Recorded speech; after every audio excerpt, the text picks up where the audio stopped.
Hello, kamusta tayong lahat? Nagpapasalamat ako kay Almighty Father sa kanyang mga blessings na binibigay sa atin araw-araw. So, may mga bagay na hindi sa atin binibigay ni Almighty Father, di ba? May mga prayers tayo na hindi sa atin binibigay ni Almighty Father. Blessing din yon. Blessings in disguise. Kasi kaya hindi sa atin binibigay ni Almighty Father, hindi makakabuti para sa atin. At ang pinakamagandang blessing na ibinigay sa atin ni Almighty Father ay si Jesus Christ. Pinadala niya si Jesus Christ para malinis tayo sa ating mga kasalanan. Si Jesus Christ ang nag-redeem sa atin. Binayad niya yung kanyang dugo na dumanak or dumaloy sa cross ng Calvary. Kaya magpasalamat tayo kay Jesus Christ. Sinunod niya si Almighty Father, mahal niya si Almighty Father, at mahal niya rin tayo dahil kinoconsider niya tayo na friend at isinashare niya sa atin ang kanyang kaharian. So, nabasa natin yun, di ba, sa Book of Revelation. So, maraming blessings sa atin si Almighty Father at ang pinakaunang blessings ay yung si Jesus Christ dahil sa kanya, maganda ang tingin sa atin ni Almighty Father. Malinis na tayo. Hindi na tayo pangit sa paningin ni Almighty Father pag nasa sa puso natin si Jesus Christ. At alam natin na pag nasa sa atin si Jesus Christ, nasa sa atin din si Almighty Father, at nasa sa atin din ang Holy Spirit.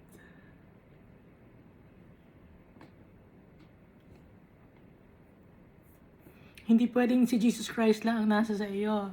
Hindi pwedeng si Almighty Father lang ang nasa iyo. Hindi lang pwedeng ang Holy Spirit ang nasa iyo. Kundi sila, tatlo, tulong-tulong sila para sa atin.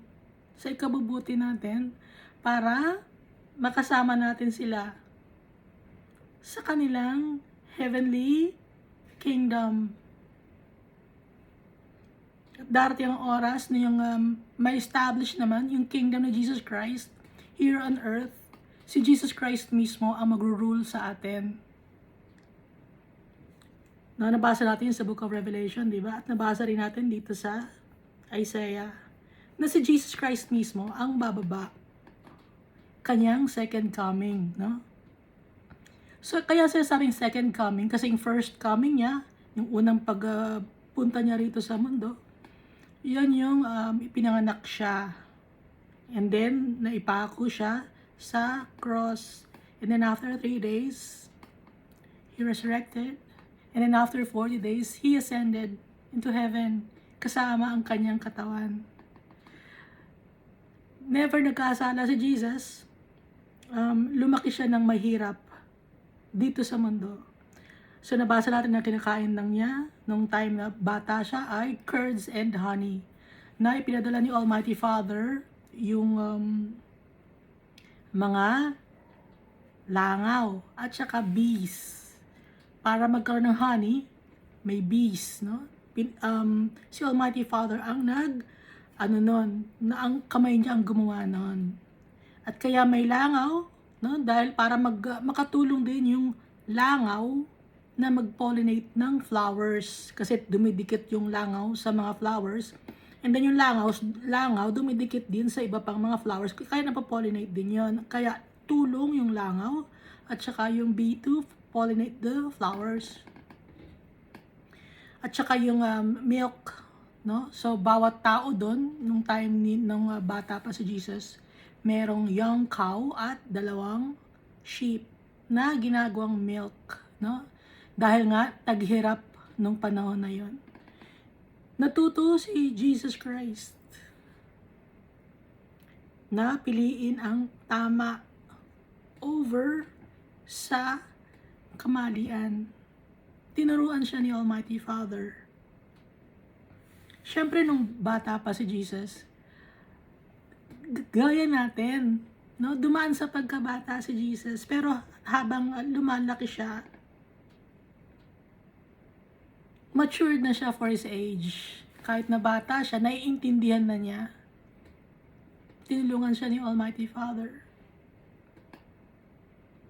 Naalala niya ang lahat. Ganun ka-powerful si Almighty Father. Kaya si Jesus ay Diyos din. Si Mary, tao siya, ulitin ko. Para maging tao si Jesus, na God, kailangan na may panganak siya. Kaya ginamit ang womb ni Mary.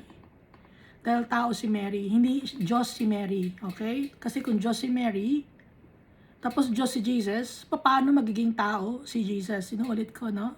Kaya si Mary ay tao siya. At hindi siya nag-ascend into heaven with her body. Si Jesus lang. Wala sa Bible yun na umakyat si Mary katawan kasama. Si Jesus lang. Kaya magbabasa tayo ng Bible para alam natin, hindi tayo maniniwala sa mga sabi-sabi ng mga tao. Yung Bible, history to ng mundo. Dito natin makikilala si Almighty Father, tsaka si Jesus Christ. Okay? So, ano na tayo? So, yung mag-establish ng si Jesus Christ ng government niya in the last days. So, si Jesus, kung ikukwentahin mo, ipinanganak si Jesus noong 0 AD. And then, He died and rose again from the dead after 3 days, no? So, year 33 AD naman yon. So, kay Jesus naka-base yung year natin. Hindi alam ng iba. Kasi yung timeline ng mundo, bago dumating si Jesus, paatras, no? From, hindi ko alam kung kailan nag-umpisa ang mundo, pero yung time na yon, halimbawa, before Jesus, 10 BC to 8 BC, ganun pababa, no? Pababa yung kwenta ng year, kung mapapansin ninyo. Tapos, yung 0, dun nag-start na si Jesus ay may panganak, and then, pataas na ulit yung number. So, 33 AD, si Jesus bumalik ulit sa heaven. Ngayon, ang year natin, 2024.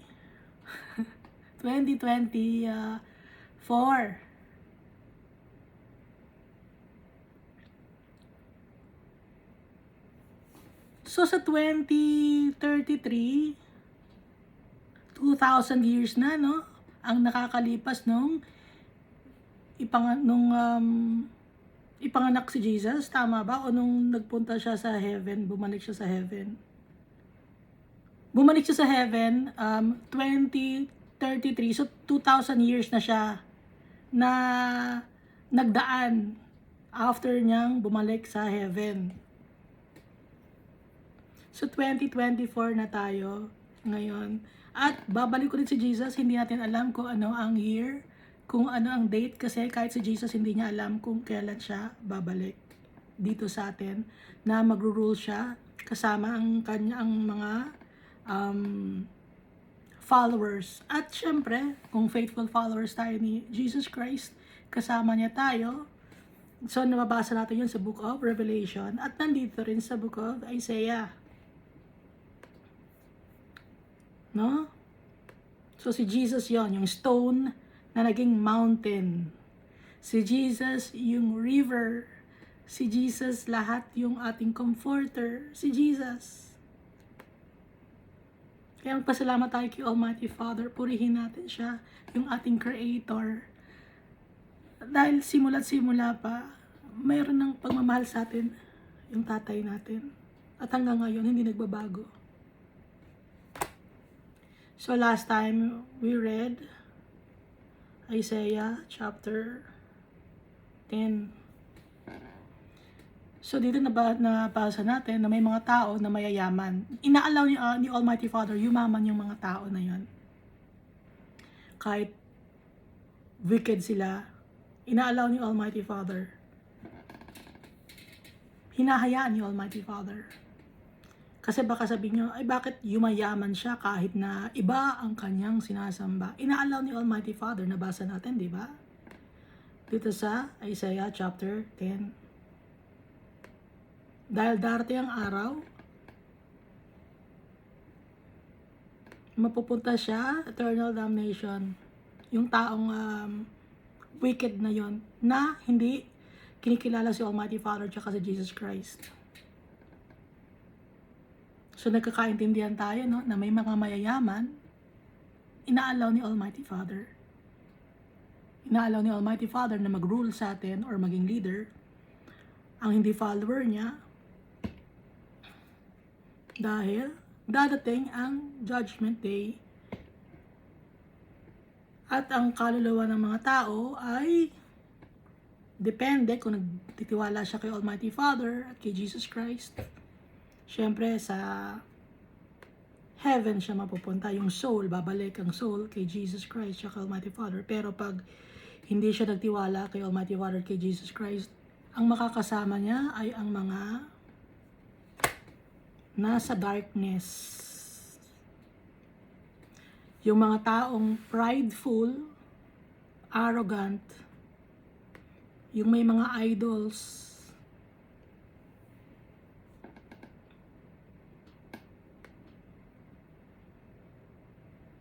pero may mga matitira naman na mga followers ni Jesus, remnant.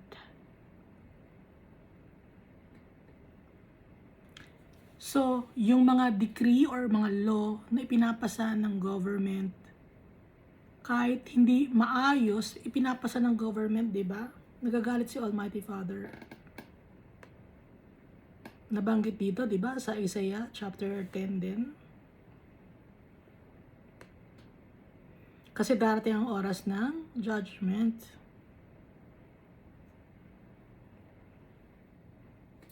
At nakbasa natin dito sa Isaiah chapter 10 verse 31, Madmena has fled. Madmena means dunghill or manure heap. Ang laki, no? Dunghill. Alam niyo yung dunghill? Dumi. Mawawala yung dumi ng tao na gabundok or manure heap. Ano yung dumi na yon? Yung dumi na to, mabaho to, kadumihan ng mundo. Mawawala, tatanggalin ni Almighty Father. Yung mga masasama, tatanggalin ni Almighty Father. At yung mga masasama na yon, ang nasa sa puso kasi nila ay, ang nagko-control sa kanila ay ang darkness.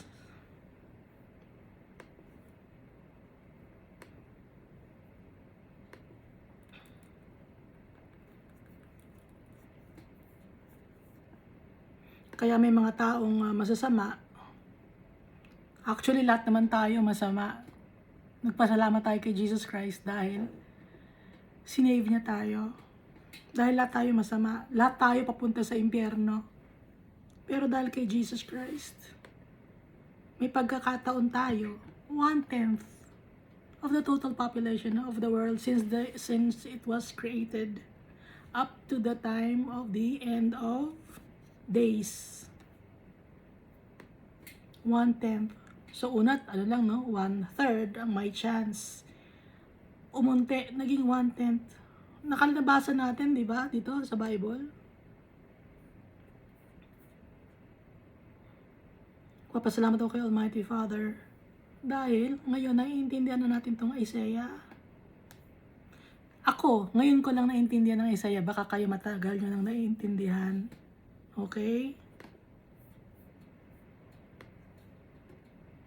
Kasi usually, ang binabasa sa atin ay nasa New Testament, no? Usually, yun ang sinishare sa atin ng mga teachers or ng mga preachers or mga leaders.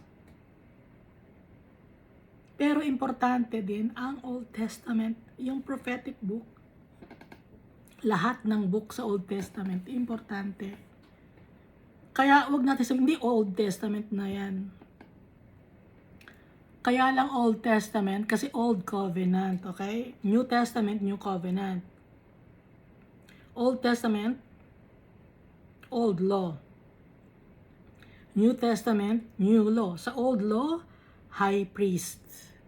At ang para mapawala ng kasalanan ang mga tao, kailangan ng dugo ng hayop.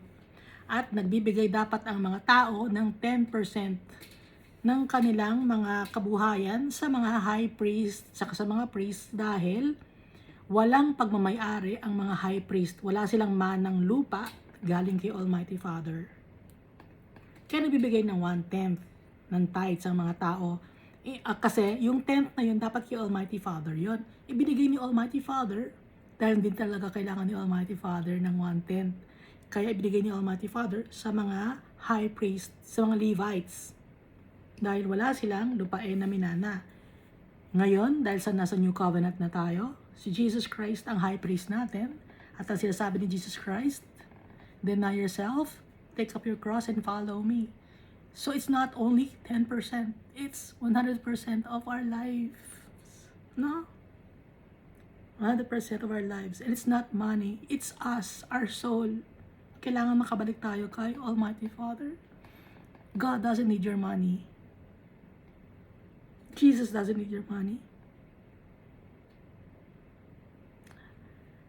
Pero we have to have faith in Jesus. And yung faith na yon, kaya tayo nakakapag-share sa mga tao because it's faith at work.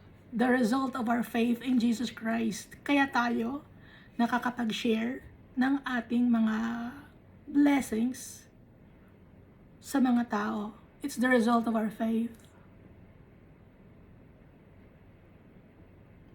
Dahil kakausapin ka ni Jesus, ganun, kakausapin ka ni Almighty Father to help your brethren, ganun. Pero hindi requirement na 10%. And God loves a cheerful giver. Hindi yung napipindi, kailangan magbigay ako kahit malungkot ako, kailangan ko, Lord. A cheerful giver. Okay? Ang gusto ni Jesus, tsaka yung Almighty Father. So, basahin na natin tong Isaiah chapter 11. So, si Jesus, yung Emmanuel, God is with us. Nakita na ninyo? So, God, si Jesus. Okay? God is with us. Emmanuel. So, bakit natin sasabing hindi God si Jesus? God is with us. Kaya nga siya, yung Emmanuel. God is with us. Jesus Christ. So, yung nagsasabi na hindi God, si Jesus Christ, mali yung binasa niyo. Mali kayo. Ha? Mali kayo ng pagkakaintindi. Mali kayo ng teacher. Na ililigaw kayo. Blind leading the blind. Worthless shepherd.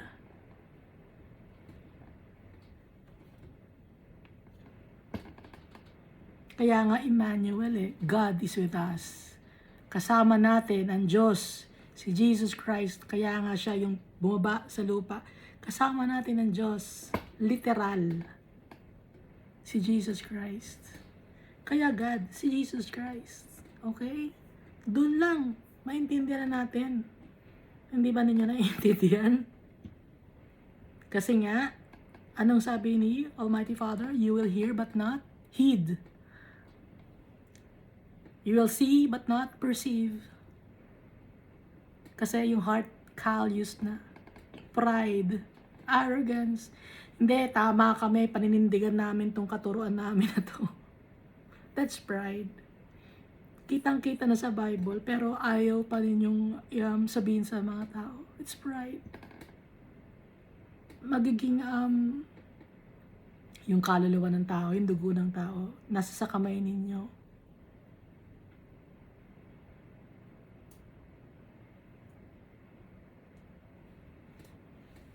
Kaya mananagot kay Almighty Father. Hindi ako nagsalita na nakalagay sa Bible. You read the Bible. At lagi magpapakumbaba to understand the words of the Lord. Importante to humble ourselves before our God.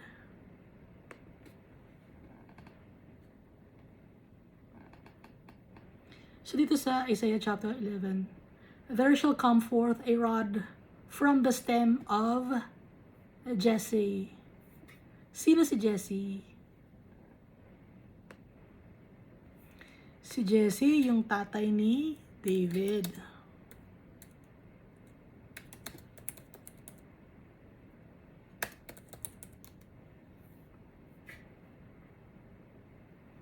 Tatay ni David si Jesse. So si Jesse, and then si David, and then down the line up to Jesus.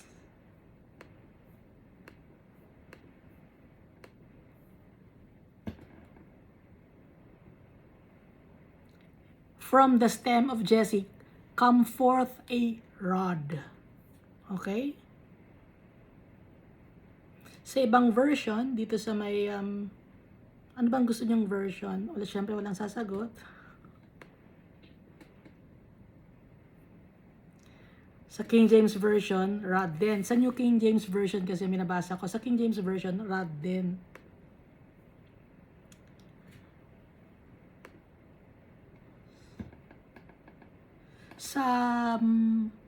Sa Message Version, shoot naman ang nakalagay.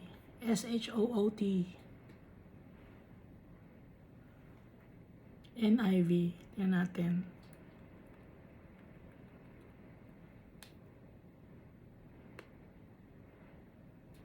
Ano bang usually version na binaba? Siyempre, sasagot. Sa ibang version, sa NIV, shoot din. Will come up from the stump of Jesse. So, sa New King James Version ang binabasa ko, ito ang gusto kong basahin. Sabi ni Almighty Father, ito basahin ko. New King James Version. Kasi hindi ako nagpili nito. Kasi may mas mabilis pang maintindihan, pero gusto ni Almighty Father, New King James Version ang basahin ko. Kaya pala New King James Version kasi yung sulat sa Hebrew mas maiintindihan sa New King James Version. May translation. And a branch shall grow out of his roots. Si Jesus Christ. The Spirit of the Lord shall rest upon him. Verse 2 na tayo. The Spirit of wisdom and understanding. The Spirit of counsel and might. The Spirit of knowledge and of the fear of the Lord. Si Jesus Christ. Kay Jesus Christ, nasa kanya yung Spirit of wisdom and understanding. Spirit of counsel and might. Spirit of knowledge and of the fear of the Lord. Takot kay Almighty Father. Why? Because the fear of the Lord is the beginning of wisdom. Proverbs chapter 9 verse 10.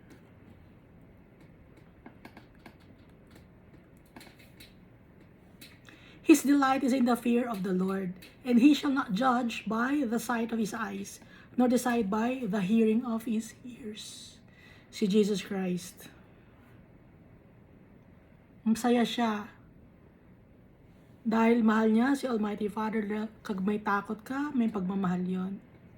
He shall not judge by the sight of his eyes. Hindi magja-judge sa Jesus Christ sa mata lang or sa kung ano ang kanyang naririnig. But with righteousness, he shall judge the poor. Verse 4. And decide with equity for the meek of the earth. And he shall strike the earth with the rod of his mouth, and the breath of his lips he shall slay the wicked. Sa pamamagitan ng salita, kaya ni Jesus Christ slay the wicked. Sword, the words of Jesus. Salita lang, hindi need ng arsenal or arms or mga weapon. Hindi kailangan ni Jesus yon. Dahil powerful si Jesus, words lang niya.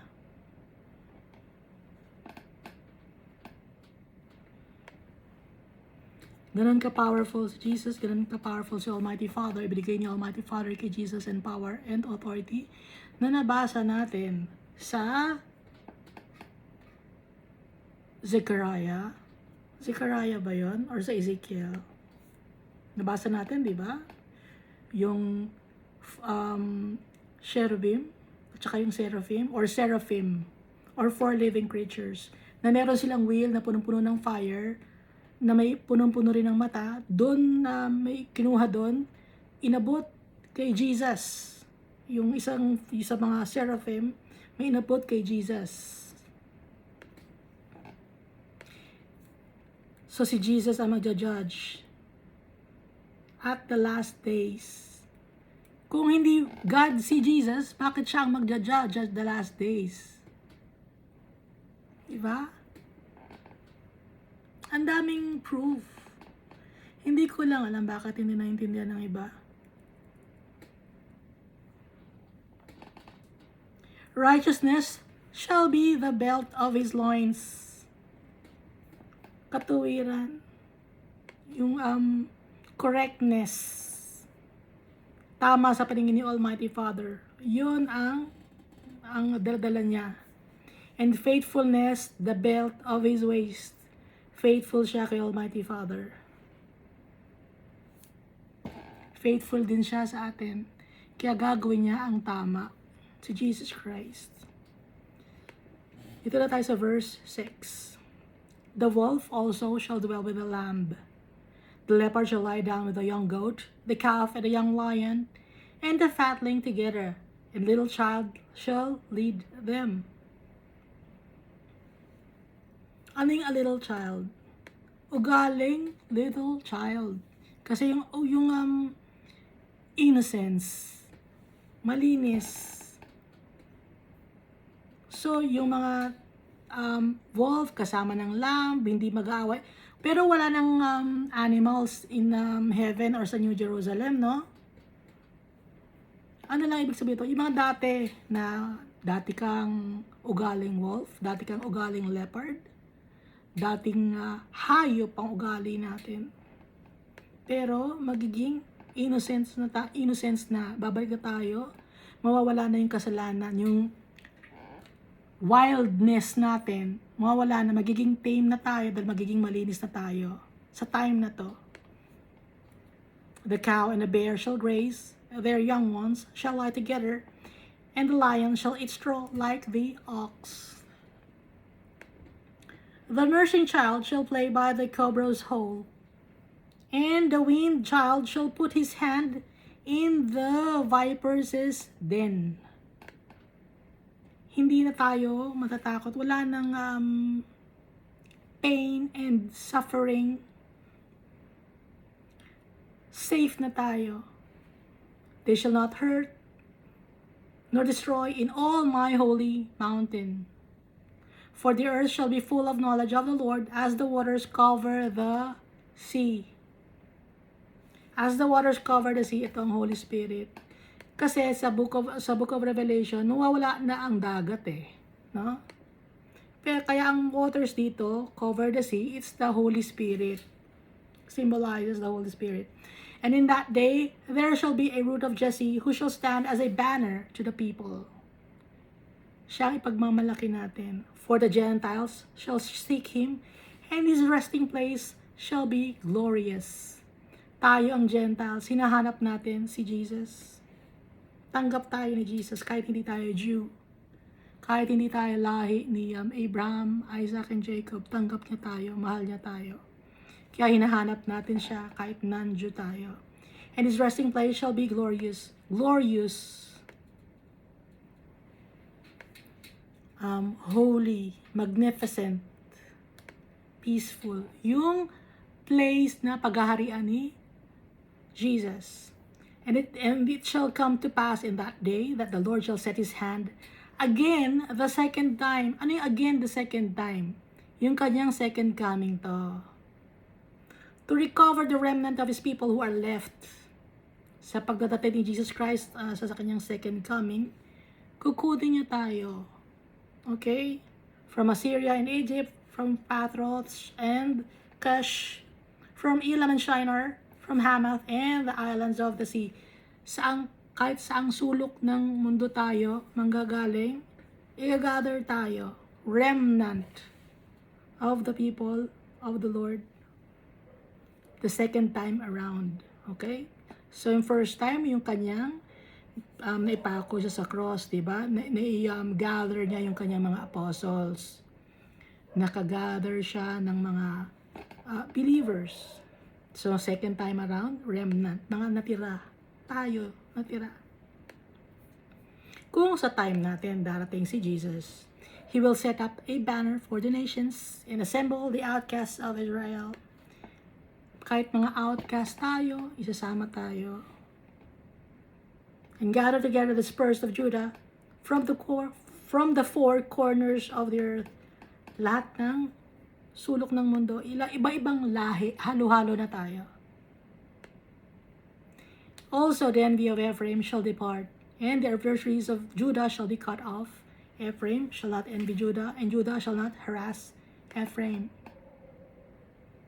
Wala nang inggitan, wala nang kasalanan. Na puro pagmamahalan na lang sa isa't isa. Kasama natin si Almighty Father at si Jesus.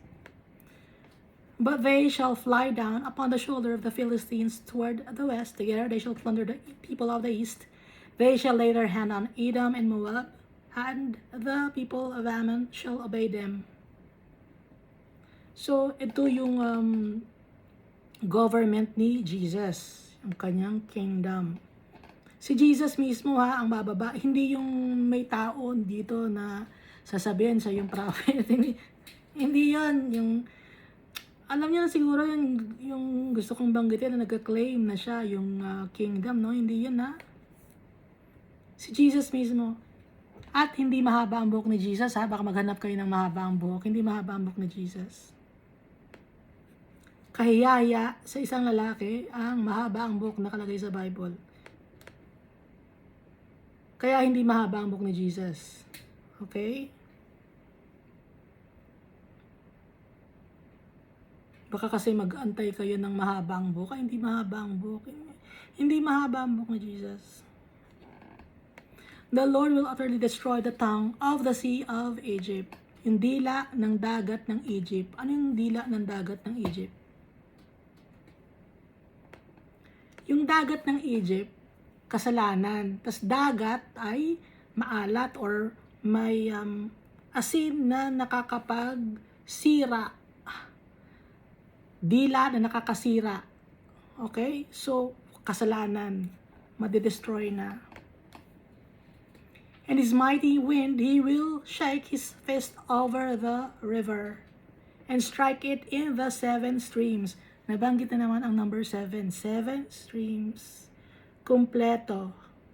Lahat ng lugar, buong mundo, si Jesus Christ. Paghaharian niya ang buong mundo. And make men cross over dry shod.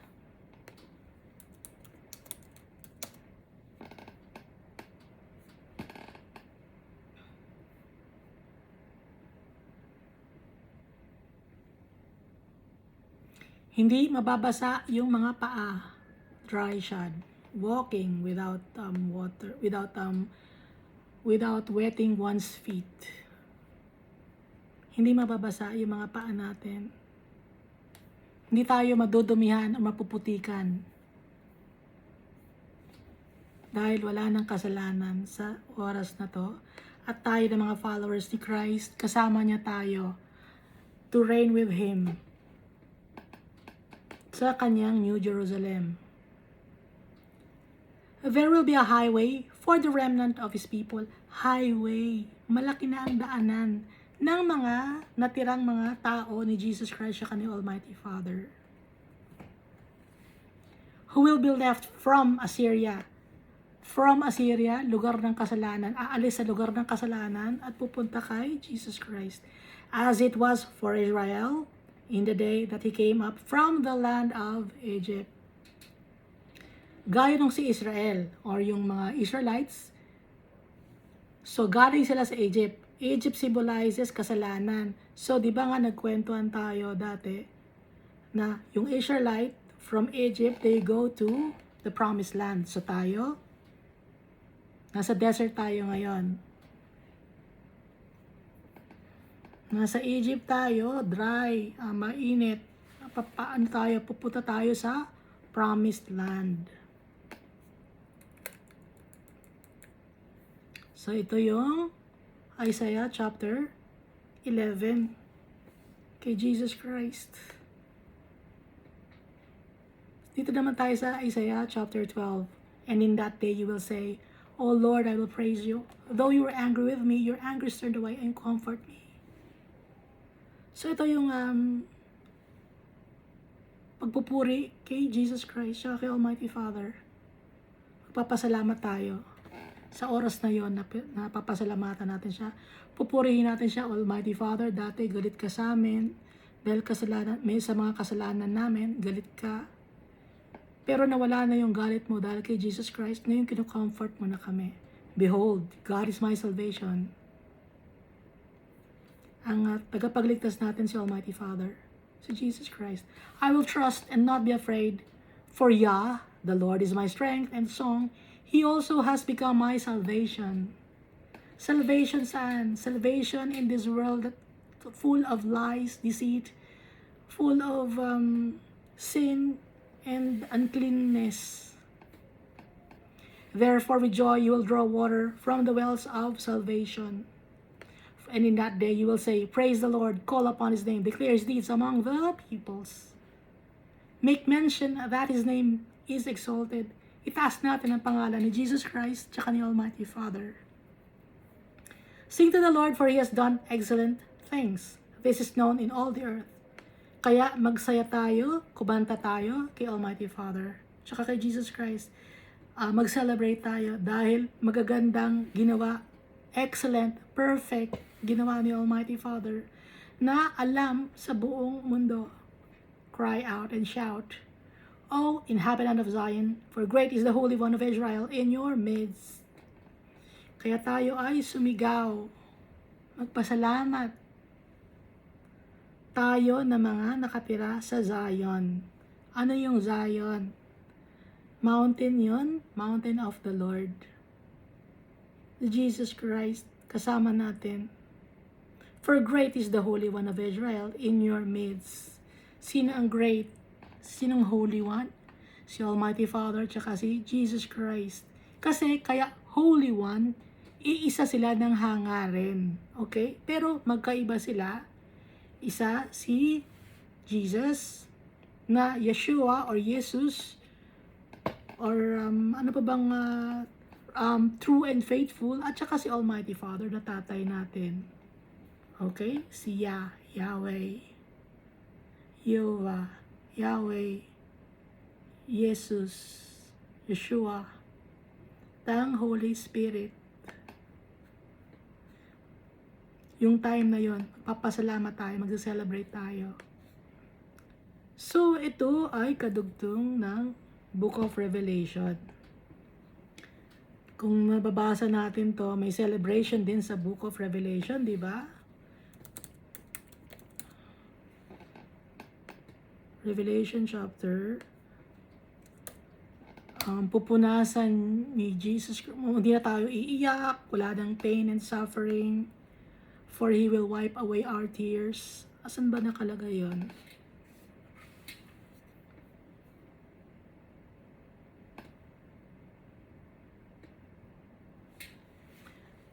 Revelation chapter 20. And I saw thrones, and they sat on them, and judgment was committed to them. Then I saw the souls of those who had been beheaded for their witness to Jesus and for the word of God, who had not worshipped the beast or his image, and had not received his mark on their foreheads or on their hands. And they lived and reigned with Christ for 1,000 years. But the rest of the dead did not live again until 1,000 years were finished. This is the first resurrection. Blessed and holy is he who was part in their first resurrection. Over such a second death has no power, but they shall be priests of God and of Christ, and shall reign with him 1,000 years. So, babae o lalaki, we will be priests of God and of Christ. And we will reign with Jesus 1,000 years. And then after 1,000 years, yung Gog and Magog naman, di ba? Dito sa verse 7 of Revelation chapter 20. So pag na-crush na yung enemy, yung si Satan, yung Great White Throne Judgment na. Dito na tayo huhusgahan kung yung name natin ay nasa Book of Life. Lamb's Book of Life. Kaya, di ba si Jesus binanggit ni Zechariah? Nagkakamali ako, Zechariah, Ezekiel. Kasi pareho may letter Z na may inkhorn na hawak-hawak si Jesus. A man clothed in linen with inkhorn. Ano nga yun? Zechariah ba yun? Ezekiel. Ezekiel. Pero ang importante, alam natin, no? Na meron. Kasi nga, may proof. Okay? Kahit hindi natin kabisado, alam natin na meron dahil ilalagay natin sa puso natin tsaka sa isip natin kasama natin si Almighty Father at tsaka si Jesus Christ at ang Holy Spirit. Kaya alam natin, so isang hanap lang natin na natandaan natin na may inkhorn, man clothed in linen, yon si Jesus Christ. At kay Jesus Christ din inilagay yung power and authority na nasa Ezekiel din yon, no? Ano ba yung nasa Zechariah? Marami kasi na tayong napagkwentuhan, no? Or nabasa. Sino ba kausap ko? Nanay ko. Mama, marami na tayong nabasa, mama, ha?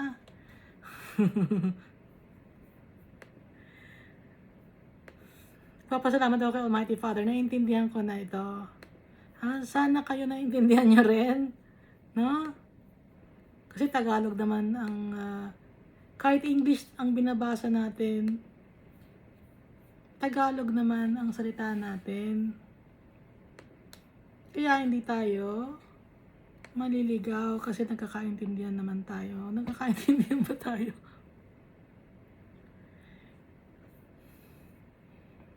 So, para natin maintindihan ang salita ng Diyos, lahat ng book, magpapakumbaba tayo kay Almighty Father, magpe-pray tayo. Yun ang pinaka-importante. Para alam ni Almighty Father na gusto natin siyang makilala. Kaya magpasalamat tayo kay Jesus Christ dahil siya ang nag-introduce sa atin kay Almighty Father. Nakilala natin si Almighty Father. Huwag natin kalilimutan, God loves us all so much.